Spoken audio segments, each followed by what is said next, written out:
Selamat pagi. Uh, Tajuk hari ini ialah Waris-waris Allah. Waris-waris Allah. Bacaan dari Roma 8 ayat 12 sampai 25. Saya baca. Roma 8 ayat 12 sampai 25. Dengan demikian, saudara-saudaraku, kita ada kewajipan tetapi bukan terhadap sifat tabi'i yang berdosa dan hidup menurut sifat tabi'i itu. Kerana jika kamu hidup menurut sifat tabi'i yang berdosa, kamu akan mati. Tetapi jika dengan roh itu kamu mematikan perbuatan-perbuatan salah tubuhmu, kamu akan hidup. Kerana orang yang dipimpin oleh roh Allah ialah anak-anak Allah.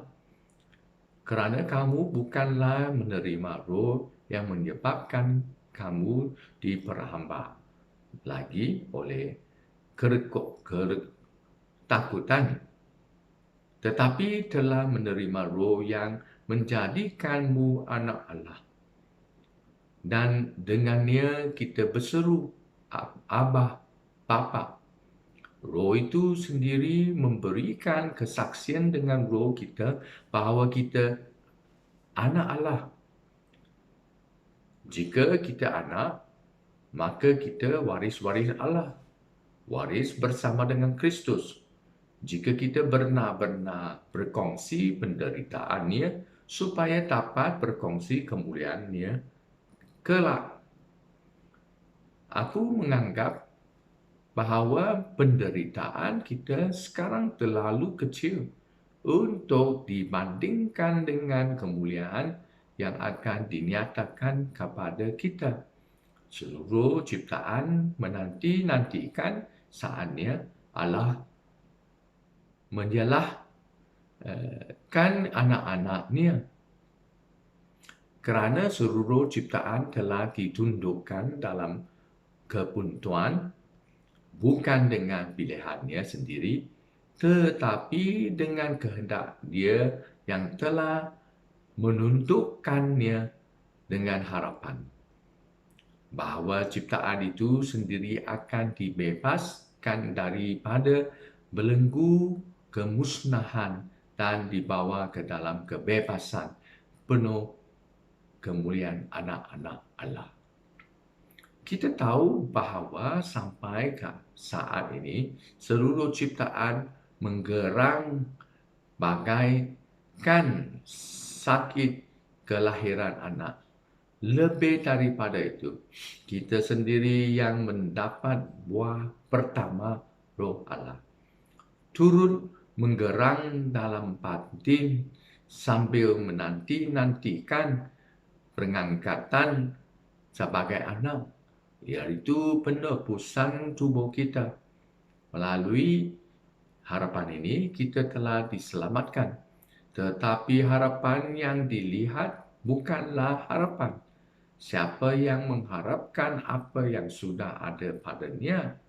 Sebaliknya, jika kita mengharapkan apa yang belum ada pada kita, maka kita menantikannya dengan sabar. Inilah firman Tuhan. Syukur kepada Tuhan. Pada masa COVID dan sekarang lepas COVID, ada banyak permintaan doa terdesak. Ramai orang menghadapi penyakit dan sakit. Mereka ada banyak, ada kehilangan orang tersayang, ada melalui trauma, ada pun kehilangan kasana dan harta, ada pun dah hilang di dunia. Tidak tahu macam mana keluarkan dari dunia sebab dunia yang sangat confused. Mereka yang doa, meminta doa, kita jadi padri selalu memberikan mereka harapan. Mereka mesti berharap di dalam Tuhan. Hanya itu boleh tolongkan dia saja. Sebab situasi tidak boleh besar, tidak boleh ubah, penyakit masih ada, belum habiskan, dan trauma kami pun harap boleh berhenti, yang hilang, tetapi harta sudah hilang, tidak tahu macam mana kembali, tetapi mau untung lagi, bermacam-macam. Ada jaminan positif Paulus. Paulus bila dia tuliskan surat ini kepada Kristen-Kristen di Roma, Kristen-Kristen di Roma pun desak dan mereka ada banyak permintaan doa. Sebab mereka tidak tahu macam mana mereka yang boleh lepaskan daripada ketidaksukaan oleh raja atau emperor mereka, dan di empire mereka pun terhadap kesusahan. Kalau kita lihatkan sejarah mereka pada masa sekarang, bila Paulus tulis surat, mereka yang belum disiksa lagi, tetapi yang tidak beberapa lama mereka mesti mau lari keluar dari Roma sebab mereka disiksa yang teruk sangat. Tetapi bila mereka lihatkan situasi tidak boleh ubah, politik tidak boleh ubah, ekonomi tidak boleh ubah, mental tidak boleh ubah, ada tubuh mereka, ada kawan-kawan sosial masyarakat tidak boleh ubah, tetapi Paulus jaminkan mereka positif, kata engkau boleh lihatkan atas ke syurga. Ayat 14 Paulus tuliskan, kata kerana orang yang dipimpin oleh Roh Allah ialah anak-anak Allah. Nah, Paulus terus masuk ke ruangan yang penting sekali, kata saat engkau yang di ruangan lain tidak boleh dapat ditentukan, tetapi di ruangan syurga, ruangan kerohanian, engkau sudah jadi anak-anak Allah. Roh yang menjadikan itu, bila engkau menerima roh, sekarang menerima roh yang menjadikanmu anak Allah. Sekarang engkau boleh seru Abba, Bapa. Dan roh pun saksikan dengan roh sendiri kita, engkau ialah roh Allah. Kalau roh sudah jadi anak Allah, sekarang ada jadi waris Allah, waris bersama dengan Kristus. Ini jaminan positif dari Paulus.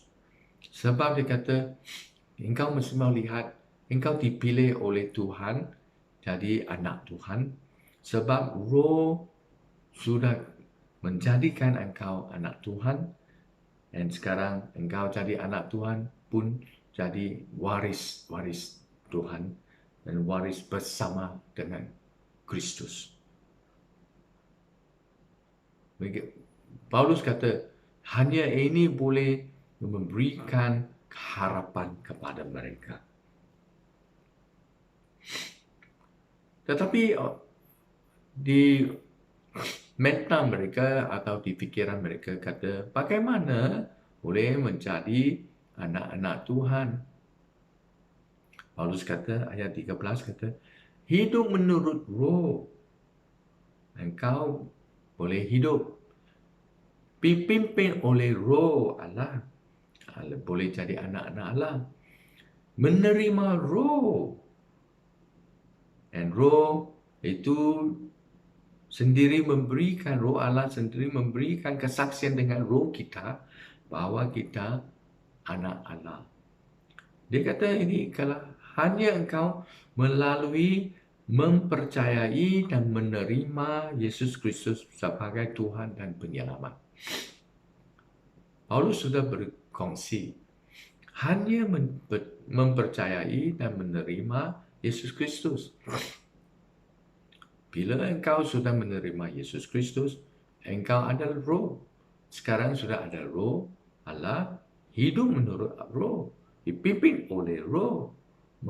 Saudara, roh Allah yang menyaksikan dengan roh kita, bahawa kita ialah anak Tuhan, anak Allah.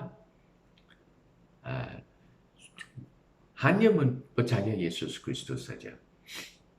Tetapi ada orang kata, saya sudah percaya Yesus Kristus, saya dapat roh, saya pun sudah cari waris Allah. Okey, cukuplah.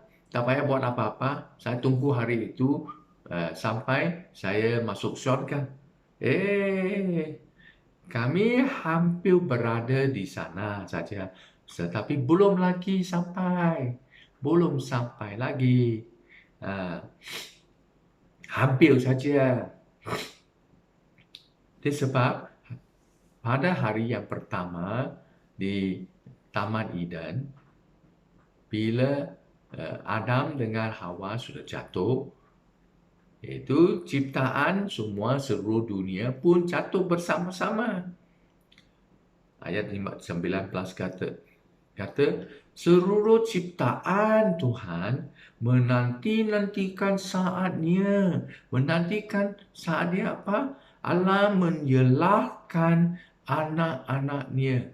Itu hari itu Tuhan akan kembali menyalahkan anak-anak dia. Bila hari itu sampai, ciptaan pun rasa mereka pun, seluruh ciptaan, seluruh dunia pun rasa mereka masa sudah sampai, dia akan dibebaskan. Ayat 20, seluruh ciptaan telah ditundukkan dalam kebuntuan. Bukan pilihan mereka, mereka pun ada harapan. Tunggu saja. 21 ciptaan itu sendiri akan dibebaskan. Bila anak-anak Tuhan sudah dibebas penuh kemuliaan. Mereka tunggu saja. Ayat 22 kata, dan seluruh ciptaan mengerang. Ditunggu hari itu. Seperti ada orang, satu anak, dia kata dia mau merayakan hari jadi, birthday. Tetapi belum sampai lagi, ada 6 bulan lagi. Dia tunggu. Dia kata, okey, bila hari jadi sampai, kita akan merayakan. Ada satu parti untuk engkau. Dia tunggu saja. 5 bulan, 4 bulan, 3 bulan, 2 bulan, 1 bulan, lagi 15 hari, 10 hari, 5 hari, 4 hari, 3 hari, 2 hari, 1 hari. Esok sampai. Dia sangat gembira. Dia tunggu saja. Barangkali malam itu dia pun tidak mau tidur, mau tunggu hari itu sampai. Banyak kawan-kawan, ada parti-parti, makanan dan kek pun ada. Dia sangat gembira. Tetapi dia akan tunggu. Dia hari-hari tunggu, dia pun kata, mak, bila? Berapa hari lagi? Dia hari-hari dia pun tanya, sebab sudah hampir berada, tetapi belum sampai. Belum lagi. Kita mesti mau menunggu dengan sabar. Menunggu dengan sabar dalam harapan.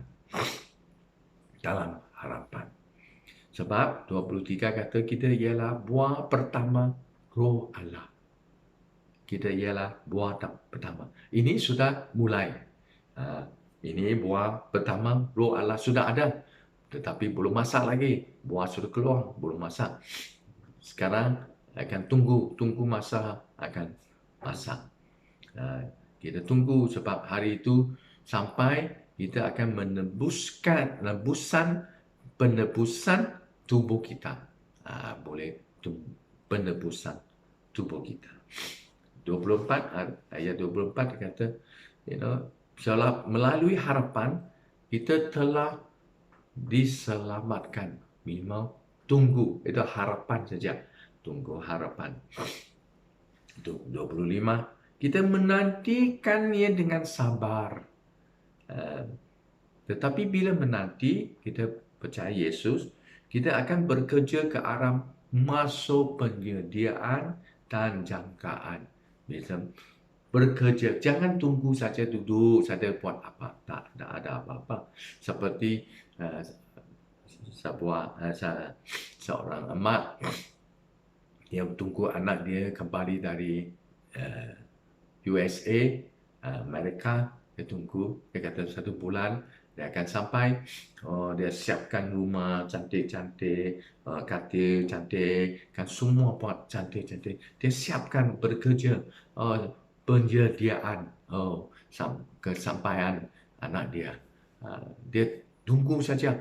Wah, hari-hari pun mop sini, ini sudah lap sini, cuci sini, semua buatkan cantik-cantik.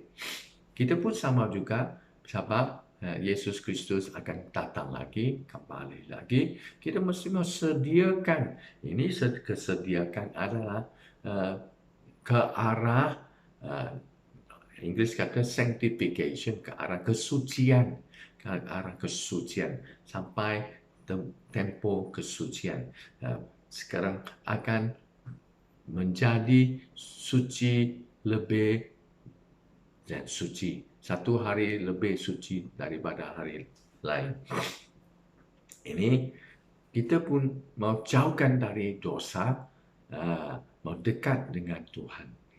Tapi bila kita mau tunggu, bekerja, menyediakan masa Tuhan akan sampai, hari itu kita cari waris-waris Allah. Jangan duduk saja. Satu, kita mesti mau dengar suara Tuhan. Kedua, kita mesti faham firman Tuhan. Ketiga, kita jangan tahu saja firman Tuhan, tetapi mesti jalankan firman Tuhan. Keempat, kita mesti melayan seluruh ciptaan dan melayan Tuhan di dalam situasi yang tidak ada di dalam ini. Bersama-sama kita mesti mau maju. Kita maju sampai hari itu. Ini bekerja, jangan tunggu saja, bekerja. Kita mesti mau siapkan, menyediakan sendiri untuk masa yang sampai. Kalau saya beli sebuah rumah, saya sudah bayar, sudah sign, dokumen sudah buat. Tetapi saya mau tunggu, sebab rumah itu saya mesti mau bercantikan. Saya akan menyediakan, barangkali saya akan mau ubah soai sini, ubah soai sana. Tunggu saja sampai 1 hari yang siap sedia. Saya ada official yang ada mengumpulkan, menjemputkan semua orang datang merayakan pembukaan rumah saya. Itu tunggu. Sekarang bila tunggu, kita mesti bekerja kuat, sediakan kerja kuat. Hari ini kita mesti mau bersama-sama jadi waris Tuhan. Kita mesti mau maju di dalam pekerjaan Allah yang menyediakan, masuk penyediakan dan jangkaan. Marilah kita doa. Tuhan yang Maha Kuasa, kami puji Tuhan, kami mohon Tuhan yang menolong kami boleh dengar suara Tuhan, mendapat firman Tuhan,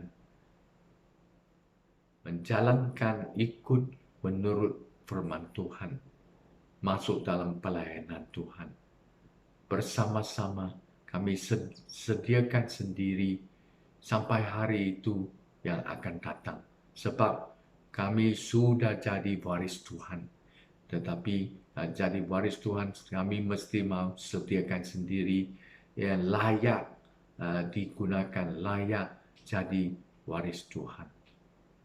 Kami puji Tuhan sebab kami sudah percaya Yesus Kristus, dia mati di atas kayu salib yang sudah menghapuskan dosa kita.